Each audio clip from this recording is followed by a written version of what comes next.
যারা দিন সম্পর্কে সামান্য জ্ঞান হলেও রাখে, এরা কখনো এটা মনে করে না যে নামাজের সালাম ফেরানোর পরে যে দোয়া করা হয় এটা নামাজের অংশ। তবে কেন করে? এক নম্বর, দোয়ার যতগুলো আদব আছে, দোয়া কবুলের যতগুলো শর্ত আছে, এর মধ্যে একটি শর্ত হলো আল্লাহ তাআলার কাছে বিনয়ের সাথে কাকুতি মিনতি করে চাওয়া। একজন বান্দা যখন নামাজ আদায় করে, সে তার এই মাথা কার কুদরতি কদমে লুটিয়ে দেয়? জবান খুলে বলেন আল্লাহ। এইখানে একজন বান্দা তাকে সর্বোচ্চ বিনয়ী হিসাবে আল্লাহর সামনে উপস্থাপন করে, সাথে সাথে আল্লাহর এক মহান হুকুম সে পালন করে, এর মাধ্যমে সে আল্লাহর সন্তুষ্টি কামনা করে। তখন দিলের পরিস্থিতি এমন হয় যে আল্লাহ তাআলার কাছে এখন কিছু চাইলে হয়তো আল্লাহ তাআলা আমার সেই চাওয়া পূরণ করবে।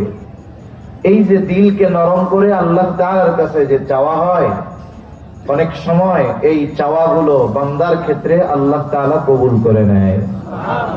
তবে হ্যাঁ, একটা বিষয় ঠিক রাখা দরকার, যদি আমাদের সমাজের ইমাম সাহেবরা এই আমল শুরু করে দিত যে কিছু নামাজের শেষে দোয়া করবে, কিছু কিছু সময় করবে না, করবে ছাড়বে, তাহলে এই বিষয়টা মানুষের কাছে মোটামুটি স্বাভাবিক হতো। এটা করাও যায়, ছাড়াও যায়। সমাজের সাধারণ মানুষ আশা করা যায় তাহলে এই ব্যাপারগুলোতে বিভ্রান্তির মধ্যে লিপ্ত হতো না। মূল কথা হলো আমরা দোয়া করব কার কাছে? আল্লাহর কাছে। আল্লাহ তাআলা বলেন, وَقَالَ رَبُّكُمُ ادْعُونِي أَسْتَجِبْ لَكُمْ। আল্লাহ তাআলা বলেন, উদউনি আস্তাজিব লাকুম, তোমরা আমাকে ডাকো, আমি তোমাদের ডাকের জবাব দিব। তাহলে আল্লাহ তাআলাকে বান্দা যখন ডাকে, আল্লাহ তাআলা বান্দার ডাকের জবাব দেয়।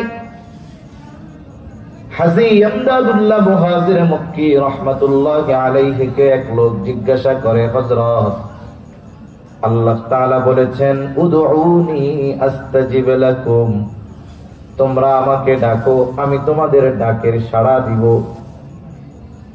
মানুষকে যদি আমরা আহ্বান করি, মানুষ যদি আমাদের ডাকে সাড়া দেয়, আমরা বুঝতে পারি।